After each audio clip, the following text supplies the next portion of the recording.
The morning light spilled through the massive glass walls of John F. Kennedy International Airport, painting long reflections across the polished floors.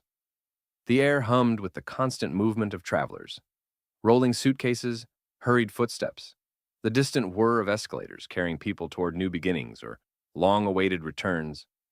A faint aroma of fresh coffee and warm pastries drifted from a cafe nearby, mixing with the cool, conditioned breeze of the terminal. Amalia Williams stood in the middle of the bustle, yet somehow apart from it.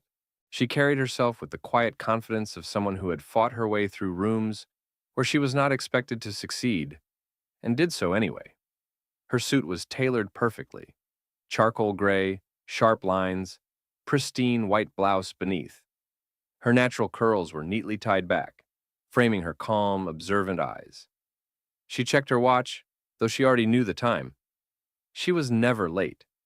Her flight to Atlanta was scheduled to board in 20 minutes. She had a meeting that afternoon, an important one she had prepared for carefully, thoroughly. Not out of insecurity, but because preparation had been her weapon since childhood. In every class, every internship, every boardroom, she walked toward the first-class lounge area at Gate C-17. Not business class, not premium seat upgrade.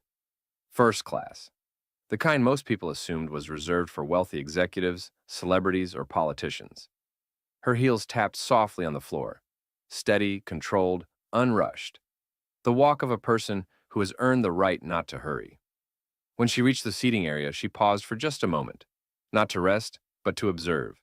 Observation had become instinct by now. A corporate man in a navy suit typed frantically on a laptop. A couple whispered excitedly about an upcoming vacation. An older woman knit quietly, the yarn moving like gentle music. Amalia found her seat, 7A, by the window.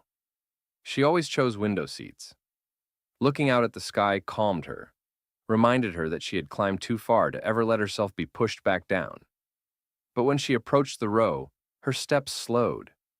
Someone was already sitting there, a white woman, somewhere in her 40s, elegant but with the sharp, impatient air of someone used to getting what she wants without earning it. Her blonde hair was styled in soft curls that framed her face. On her lap rested a designer purse, placed as if it represented status itself. Amalia's expression didn't change. She had seen this before, many times. She took a quiet breath, not of annoyance, of patience. Patience was another weapon. She approached with a polite smile. "Good morning," she said with calm warmth. "I believe this is my seat. 7A. The woman didn't look up at first.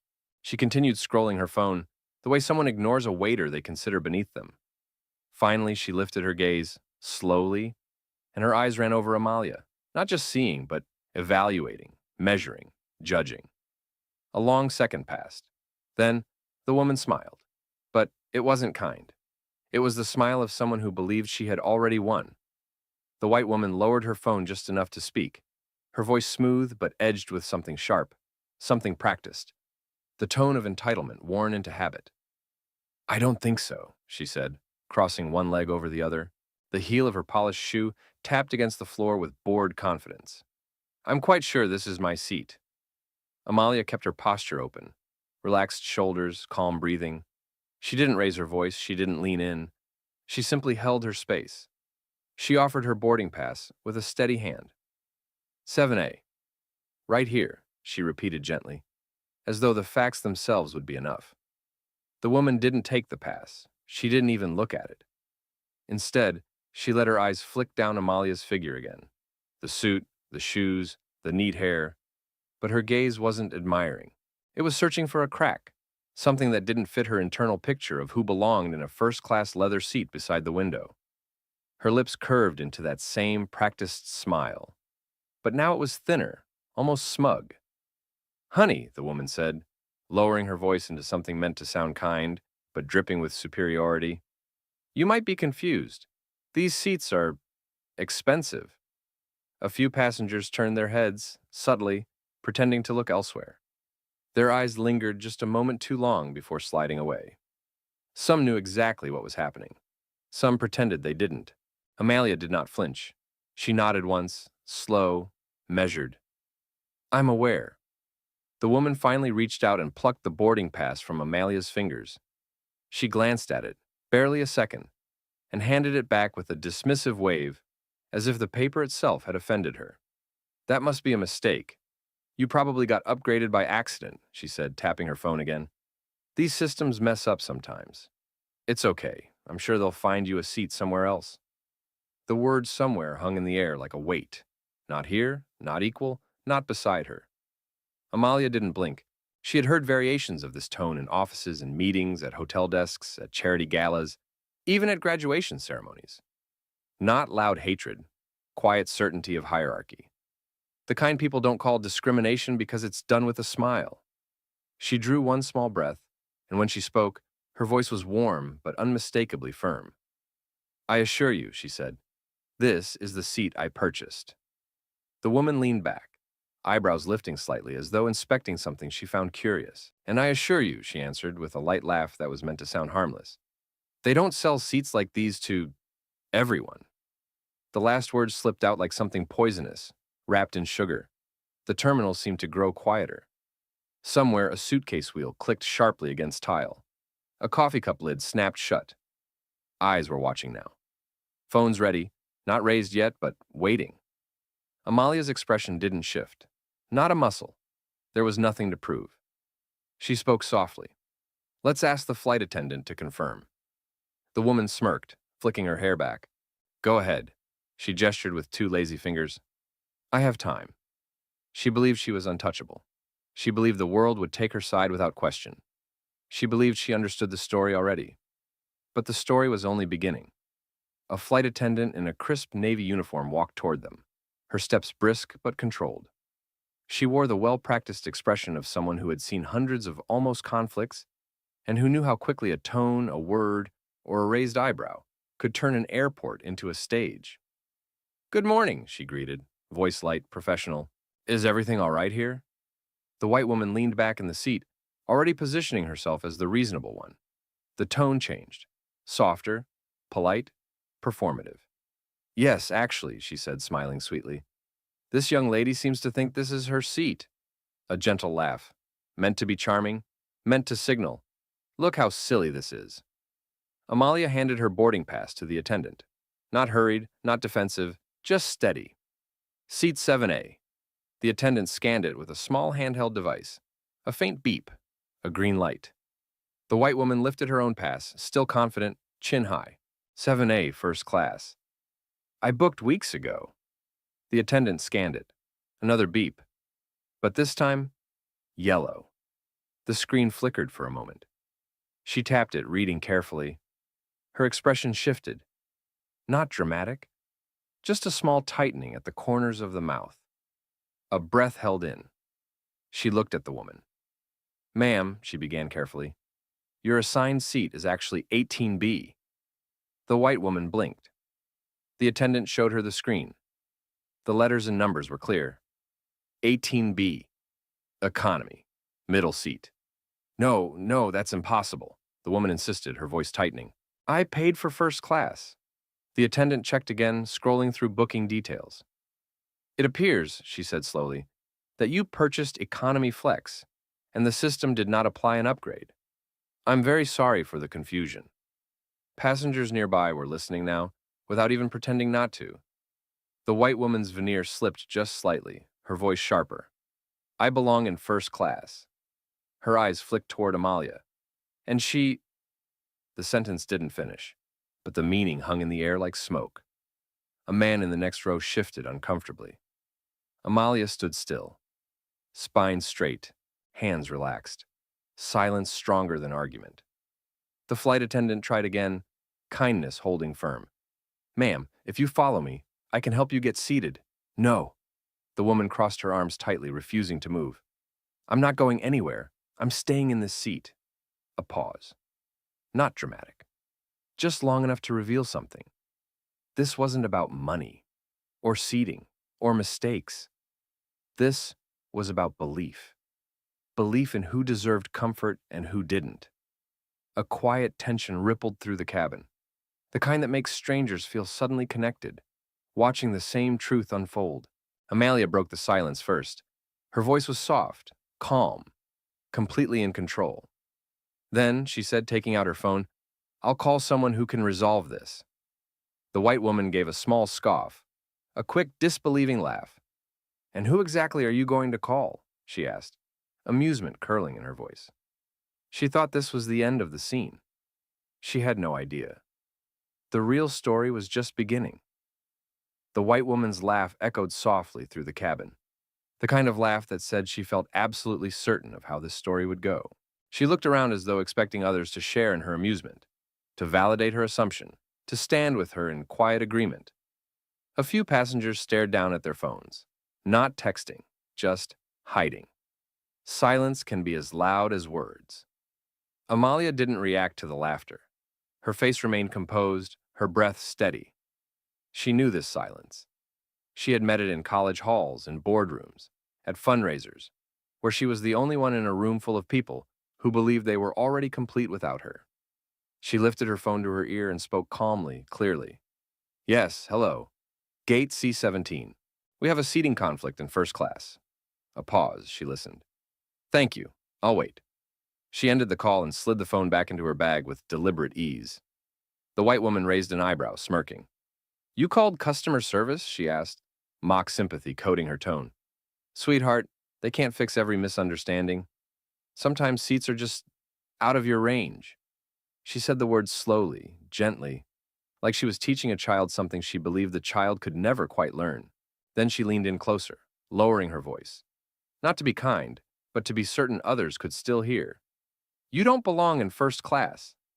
The words landed like a stone in still water, spreading, touching everyone within earshot. A man 2 rows back shifted uncomfortably, eyes tightening. A young couple looked at each other, a silent conversation passing between them. Is she really saying this? The flight attendant stiffened, lips pressed into a straight line. Amalia simply met the woman's eyes. Her voice was still warm, still steady. "I belong wherever I choose to be." The woman blinked, momentarily thrown off by the lack of anger, by the absence of raised volume. She expected defensiveness. She expected reaction. Instead, she found unshakable calm. That unsettled her, more than any shouted argument could have. She crossed her arms tighter. "Well," she snapped, "we'll see what they have to say when they get here." As if they were on her side. As if the world itself would enforce her assumptions. The seconds stretched. A hum of voices in the terminal, the squeak of a luggage wheel, the distant ding of a boarding announcement. Time slowed, like the moment before a storm breaks. Then footsteps, firm, measured, approached from the jet bridge entrance. A man stepped into the cabin. Black suit, cleanly pressed. ID badge clipped to his lapel. Regional Operations Director. Not customer service, not a gate agent. Someone with authority that carried weight in every room he entered. His eyes passed over the passengers, found Amalia, and his expression softened with respect. He approached her directly. "Ms. Williams." A slight nod, the kind given to equals. "My apologies for the delay. I was told there was an issue with seating." The white woman's posture changed instantly, surprise flickering through her features, confusion creeping into her confidence. She looked between them. "Wait, you know her?" The director turned, and for the first time since this began, his voice carried unmistakable gravity. "Ma'am," he said, addressing the woman, "Ms. Williams is the primary shareholder and executive chairwoman of this airline." The cabin fell silent. A silence so complete, it felt physical. The white woman's face drained of color. Passengers stopped breathing. Someone's coffee cup paused midair. The story she thought she understood shattered, and the truth was about to settle in. The white woman's breath caught, a tiny rasping sound, like her throat had suddenly forgotten how to work. Her hand, still gripping the designer purse, tightened until her knuckles turned pale. What did you say?" she managed, voice thin now, stripped of its earlier confidence. The director remained composed, posture respectful but firm. "Ms. Williams is the executive chairwoman of this airline," he repeated clearly. "She oversees our fleet expansion, our international partnerships, our hiring and diversity initiatives, and the first-class program You're currently refusing to vacate. Whispers flared through the cabin, quiet but unmistakable. She owns the airline. You're kidding. Wait, seriously? Phones were no longer just in hands. A few were lifted now, discreetly, but recording. Not out of mockery, out of recognition that something important was happening here. The white woman blinked rapidly, as if trying to reorder the scene in her mind, to rewrite the reality she had just heard. Her voice trembled, no longer certain, no longer elevated. I didn't know, she stammered. If I had known who she was. Amalia lifted her hand gently. A quiet interruption. Her voice was soft, not triumphant, not cruel, just clear. That's the point, she said. The woman stared at her, breathing unsteady. If you had known who I was, you would have treated me differently. The words settled over the group like a slow, heavy snowfall. Quiet, but impossible to ignore. The director gave a small nod, acknowledging the truth in her words. Passenger eyes that had previously slid away now held steady. Not out of pity, but respect. Recognition. Understanding. The white woman swallowed, shoulders collapsing inward in a way they hadn't before. The performance was gone. The posture was gone. The certainty was gone. I didn't mean, she whispered, but the sentence dissolved before it could form. Intent could not erase impact. The director spoke again, gently but firmly. Ma'am, you'll need to move to 18B. If you'd like to discuss upgrade options, we can review those after boarding is complete. He didn't scold. He didn't shame. He simply set the boundary. For a long, brittle moment, the woman didn't move. Then, quietly, she stood. No more sharp gestures. No more dismissive glances. Just silence. She took her purse, stepped into the aisle, and walked toward the back of the plane, the walk of someone who finally understood the weight of what they had revealed about themselves. No one clapped, no one jeered, no one gloated. The lesson didn't need applause. Amalia exhaled, slow and deep. Not relief, not victory, just something like release. She sat in 7A, placing her bag beneath the seat with deliberate calm. She looked out the window. The runway stretched ahead, vast, open, waiting. A flight attendant approached, voice softened now, reverent without being performative. Is there anything you need, Ms. Williams? Amalia smiled, small, real. No, thank you, I'm fine. And she was. Not because of power, not because of status, but because she had stayed steady, stayed dignified, when someone tried to take that from her. Outside, the plane's engines hummed to life. A new chapter was about to lift into the sky,